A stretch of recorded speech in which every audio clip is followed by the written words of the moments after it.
in the Chicago Institute, which is an art institute, there hangs a painting called The Adoration of the Shepherds. The painting was done by Rembrandt. I've had the opportunity to see that painting in person when I've been at the Art Institute, and it's a very, very interesting painting of the shepherd's visit to baby Jesus. What makes the painting by Rembrandt so interesting is that it's a very dark painting. A lot of dark colors. That makes this painting very interesting. It's also interesting because the painting is packed with symbolism. Now, I'm going to show you that painting as soon as Bonnie brings it up. So that painting is going to come. It's going to be tough for you to see. This is the best that I could do as far as getting that painting big enough so that you could see it. You're going to have to maybe use your imagination just a tad, but this again is the best that I could do. And immediately in that painting you can see there's just a lot of darkness there. Bonnie's going to use the cursor now. Of course we see the baby Jesus, and we see Mary. And Joseph is by Mary's side, but notice he's in back of Mary, and he's in back of baby Jesus. Rembrandt didn't place Jesus alongside of Mary, or didn't place him on the other side of the manger. He placed Joseph in back of the manger, and Rembrandt did that for a reason. He's symbolizing the fact that Joseph really wasn't all that important. Because after all, he wasn't the father of baby Jesus. So Rembrandt paints him in the back.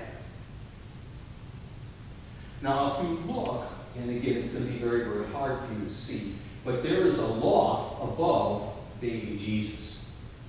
And that loft in the rafters sends a cross-like image onto the scene. And that cross-like image, Bonnie's going to show it to you. You can see that cross right there going up and then to the side beams of the cross. Now come on down, Bonnie, with the cursor.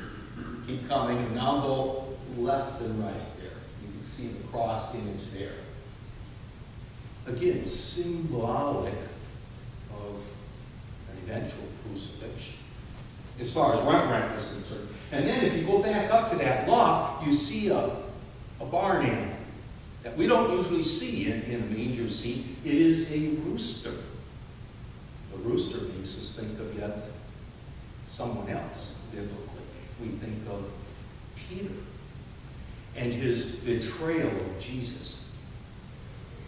So a very, very different scene, and as far as Rembrandt is concerned, a scene of birth, but already at that birth, eventual betrayal, eventual crucifixion symbolized in the images there. And then, of course, the thing that's very, very striking about Rembrandt's painting is the light. You look closely at baby Jesus, he's basically lit up. He's emanating light. And that light, casts and it is reflected on the images of those who are immediately around you. Again, what Rembrandt is symbolizing here is the scripture that I just got done reading. Christ is the light of the world that John spoke of. And when we place ourselves in the presence of Christ, that light reflects upon us and casts out the darkness that we sometimes experience in life. Christ is the light of the world.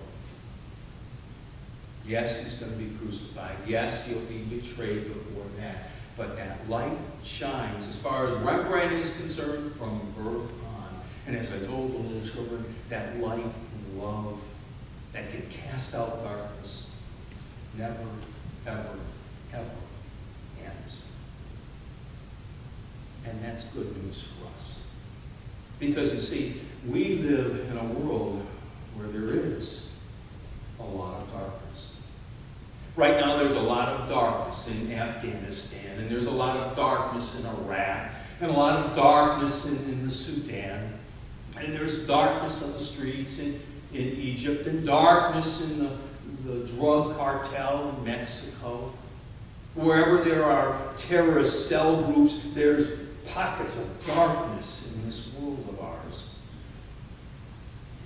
And there's darkness here in America,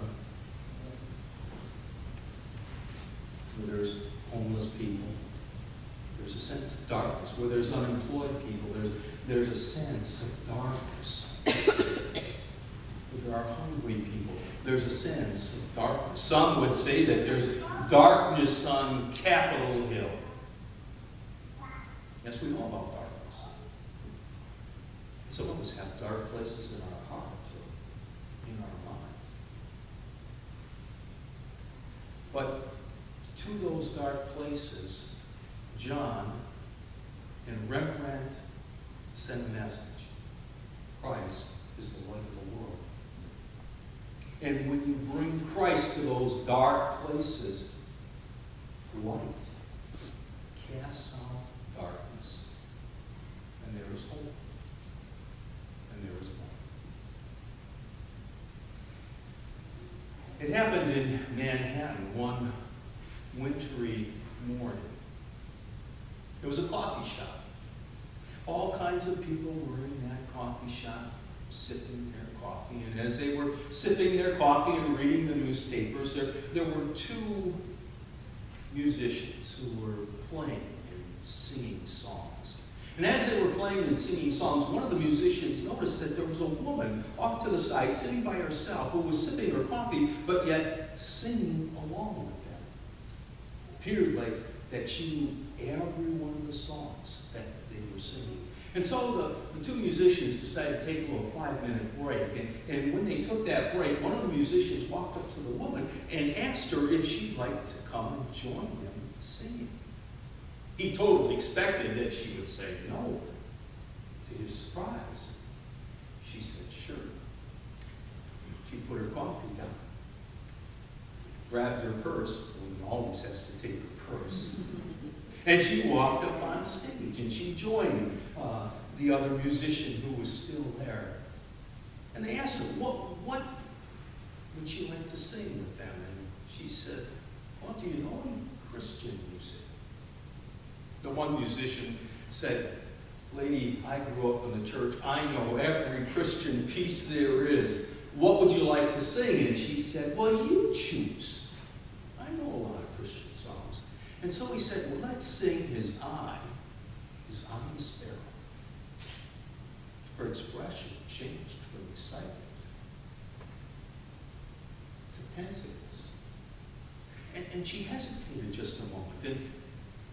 And then she looked at me and she said, okay, I guess we can sing. And so they played a musical introduction, and the three of them started singing. Immediately, the two musicians sensed that this woman had a wonderful voice, a strong voice. And so they gently began to back off on their voices, giving her the lead in that song. And she sang with power. She sang with expression. You know, why should I be discouraged? Why should the shadows flee? On and on she sang as they gently just kind of accompanied her. All of a sudden, people put down their papers, and those behind the counter turned off the cappuccino machines, and everyone was caught up in this moment with this woman singing His Eye is on a Sparrow in a very powerful way. And when the song was over, applause erupted throughout the whole coffee house, and some of the people actually stood there. So the woman thanked everyone for listening, urged them to go back to sipping their coffee and reading their newspapers because she was just going to sing the one song. She gave the mic to one of the musicians, and And she said, I almost wasn't going to sing with you when you made the song choice that you did. And one musician said, well, why? And the woman said, well, that is my daughter's favorite song. And the musician said, I don't understand. If it was your daughter's favorite song, why didn't you want to sing it? She said, my daughter died last month of a brain tumor. There was an awkward pause. And the musician said, I'm sorry. You doing okay? And as tears started now to well up in her eyes, she looked at the musician and she said, I'm doing okay. I have my moments, but I'm walking in God's light. And I know I'll make it. And she turned and walked away, picked up her coffee with her purse and her coat, and walked into the shop. Now, was that a coincidence? That she just happened to be in that coffee shop when those musicians were playing? Was it a coincidence that they happened to invite her to sing a song with them? Was it a coincidence that they just happened to choose her daughter's favorite song? Some people would say, yeah, it's just all a coincidence. But others would say, no. It's a God thing. God working behind the scenes, bringing about an encounter, a message of hope and love. Some would say that's exactly what God did with the shepherds so long ago. God working behind the scenes, guiding them through life to that manger scene, where they can encounter more light and love and hope. Yes, there's darkness in this world of ours. Some of us only have to look as far as our own personal life to see pockets of darkness.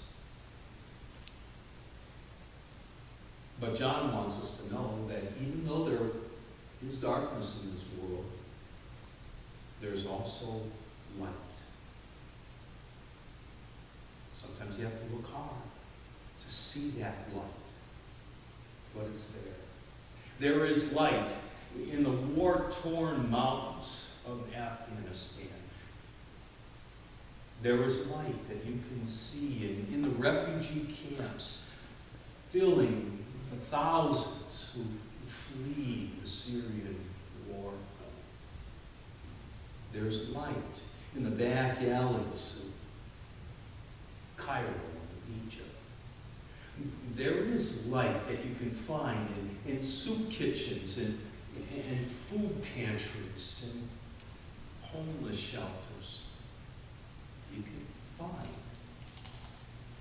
Christ's light. John wrote about that light. Rembrandt painted about that light in the picture that we looked at. And some of you have experienced that light firsthand in one form or another. The light of Christ. The love of Christ. And with that experience, hope was born. With that experience, joy was experienced. And with that light, love was shown. Let's bow forward.